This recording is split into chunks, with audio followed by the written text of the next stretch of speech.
LeBron James may have just set a record for the dumbest tweet ever sent by any athlete, and that is not a record you want to claim.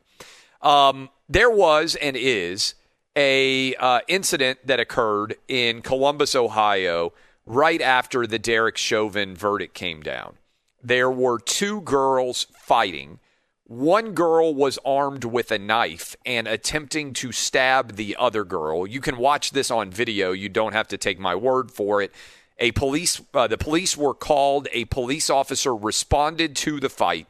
His camera was running. When he got there, you can see the exact moment and the vision that he had. One girl was holding a knife and preparing to stab the other girl, potentially to death. This is a big knife. She is holding it. The police officer arrives, yells for her to put the knife down. She is not doing it. And so he immediately tries to protect the other girl. He fires, and he kills the girl that was armed with the knife.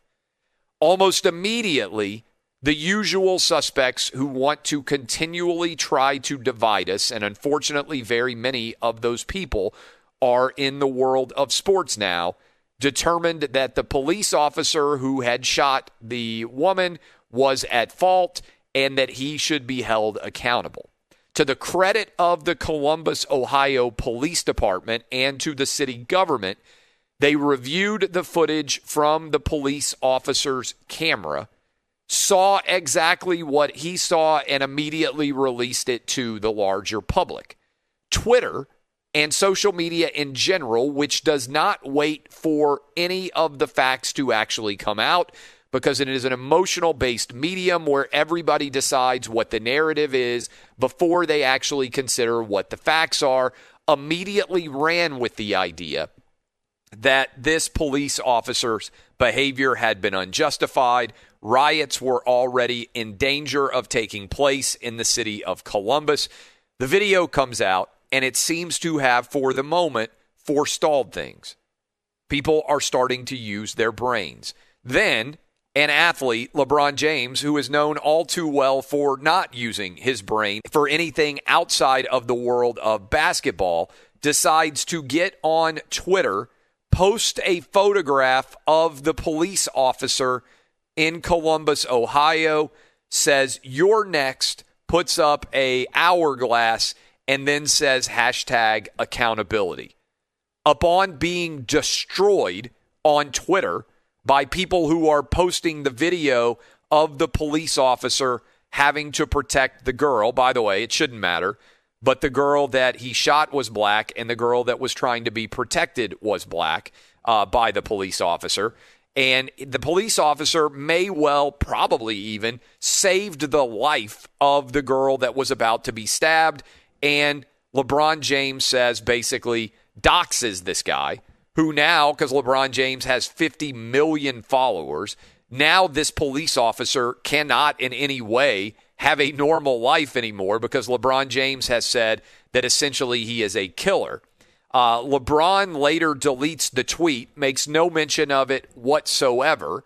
The National Fraternal Order of Police comes out, tags him, and says, and I'm reading from them, "At King James, with his vast resources and influence, should educate himself and, frankly, has a responsibility to do so on the facts before weighing in. This is disgraceful and extremely reckless.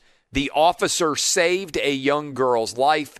No amount of gaslighting will change that fact." So, what I would encourage all of you to do is I want you to see whether anyone else hardly in sports media other than Outkick criticizes LeBron James for this at all.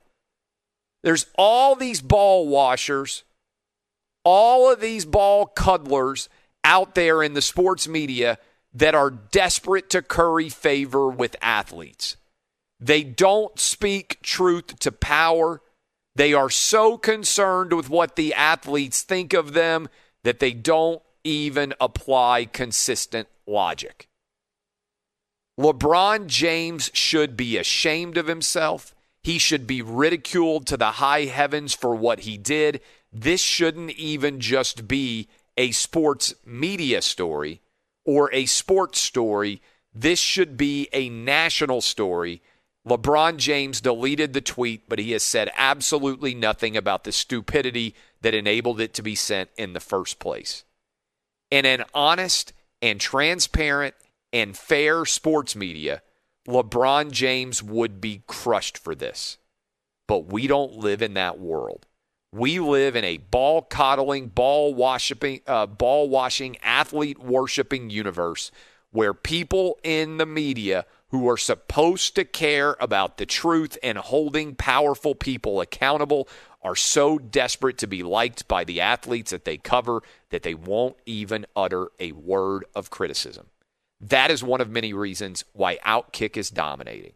And if you think this was a fired-up opening, get your popcorn. You ain't heard nothing yet, because when the West Coast opens up, I'm opening up in a big way and letting LeBron have it for his stupidity. Get ready.